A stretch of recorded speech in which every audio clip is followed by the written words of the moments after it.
Em COP ainda, a presidência da COP30 propõe a revisão de regras financeiras e a taxação de fortunas, de jatinhos e de bens específicos, como alguns artigos militares ou de luxo, como caminhos para chegar à meta de 7 trilhões de reais ao ano para o financiamento climático. A Conferência da ONU sobre Mudanças Climáticas começa nesta segunda-feira em Belém, e como país sede, o Brasil indicou o presidente e lidera as negociações. As propostas estão em um dos documentos mais esperados do evento, o Mapa do Caminho para reunir recursos para a área climática. O documento diz que as mudanças propostas não enfraqueceriam a proteção do sistema. Segundo o texto, os ajustes buscam apenas incentivar investimentos climáticos de longo prazo, preservando princípios essenciais como gestão sólida de capital, liquidez e riscos também.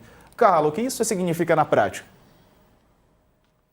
Bom, vamos lá, Diego. Primeiro, assim, esse caminho, né, esse roadmap, aí, o caminho para chegar a esse dinheiro, a esse 1,3 trilhão de dólares ou 7 trilhões de reais, ele foi apresentado aí pelo embaixador e presidente da COP, né, André Correia do Lago, mas ele não é um documento que vai à votação, ele não tem um caráter, né, nesse sentido, em que vai ser avaliado para que ele seja chancelado. Ele é como se fosse uma diretriz, né? Então, ele é uma diretriz que liga, inclusive, a COP de Baku com a de Belém. Então, ele foi realizado em conjunto, né, com as duas organizações.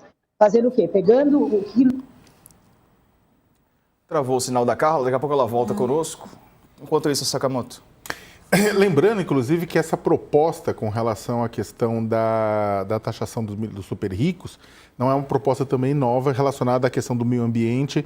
Ela já foi defendida, inclusive, pelo ministro Fernando Haddad, né, em fóruns internacionais, no Fórum Monetário, no Fundo Monetário Internacional, foi defendida pelo próprio Lula, defendida por outros representantes, né, que é o quê? Criar um imposto global, de taxação global progressiva, né, sobre bilionários, sobre super ricos, sobre bilionários em vários países. Para funcionar, é claro, tem que ser uma taxação global, para que o pessoal não fuja de um país para o outro. Tem várias estruturas para isso, né?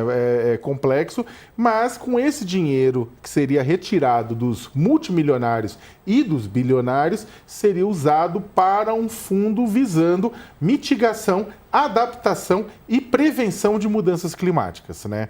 Então, a ideia, porque fala sobre isso porque tem muitas propostas de taxação do super rico, inclusive... A gente vai ver hoje a aprovação no Senado Federal dos 5 mil, quem ganha até 5 mil cascalhos por mês e com compensação de quem ganha mais de 600 mil por ano, para combate à pobreza e à miséria e à fome. Mas essa proposta do Haddad, que é a proposta que o Correio do Lago também está falando aqui, é uma proposta relacionada à compensação de carbono e uma forma de garantir a redução do impacto das mudanças climáticas. Chance de aprovar, por enquanto, baixa. Isso é uma coisa que tem que ser feita por um organismo multilateral, uma OMC que está em baixa, por um Fundo Monetário Internacional que também não tem força para isso, por uma Organização das Nações Unidas que está também cambaleando, dado a briga da dança entre as nações, entre a China, a Rússia e os Estados Unidos. Talvez isso prospere, é uma coisa que tem que ser colocada na mesa, sim, claro, né? Até porque boa parte da fortuna dos mais ricos, por mais que sejam ricos de tecnologia hoje, são ricos que moram, inclusive, em países e juntaram essas fortunas em países que se beneficiaram, antes dos mais pobres, se beneficiaram de 200 anos de Revolução Industrial. Porém, esse projeto tem chance de prosperar quando a água bater no pescoço. Por enquanto, a água já cobriu boa parte do corpo da gente, a gente já ajustou o termostato do planeta para gratinar os idiotas lentamente.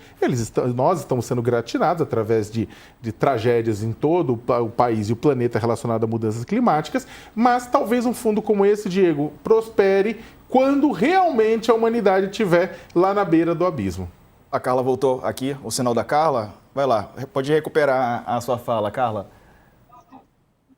Não, que bom que eu continuei ouvindo aqui, eu caí, mas eu continuei ouvindo o Sakamoto e ele é ótimo, ajudou muito. É por aí, Diego, essa questão de não ser mandatária, mas a importância dessa discussão justamente pelos desafios climáticos.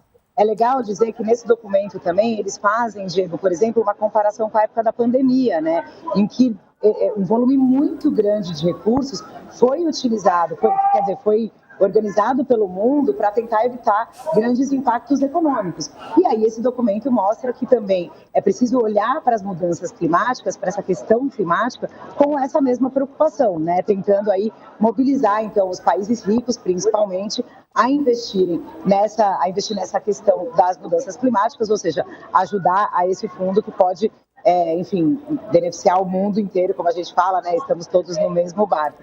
E aí, nesse documento, Diego, tem 5 pontos dessa questão, 5 R's, né? Eles chamam, para garantir o fluxo desse capital, que seria reabastecer, reequilibrar, reencaminhar, reestruturar e reformular. Esse documento, como eu disse, eu não sei se vocês pegaram do começo a hora que eu parei, mas ele não tem um caráter, né, ele não vai ser votado, ele não tem um caráter mandatório. Ele é como uma espécie de guia para que essas discussões sejam aí balizadas. E aí eu estava falando também, não sei se foi essa parte na hora que cortou, que como a Dani disse, a cúpula ela é dividida em 2 partes, né? Amanhã é essa abertura da cúpula com os chefes de Estado, o presidente Lula participando de várias agendas aqui, já lá no Parque da Cidade, onde vai acontecer a COP, e aí na segunda-feira que vem, que se abre mesmo, de fato, a Conferência do Clima, e aí vão ser mais vários dias, mais de 10 dias de discussão para tentar, para fazer com que o mundo chegue a esse acordo e consiga não só esse financiamento, mas também novos compromissos com o planeta, né, e com o clima, Diego. Tá certo. Quer complementar, Dani? Acho que fizeram barba, cabelo e bigode. Aí, de todo modo, também acaba que, colocando essa discussão na COP, o Haddad reforça um pouco a pregação que está fazendo internamente, né, pela taxação por primeiro, né, retomar a taxação das bets, as empresas de aposta, né, esportivas aí, ou de quaisquer outros tigrinhos da vida, enfim. E também reforçar a taxação para os bancos e as fintechs, né? Então, meio que está fazendo um casamento de discursos, usando a COP para poder também retomar esse tema que é uma prioridade para a Fazenda aqui no Brasil. Boa.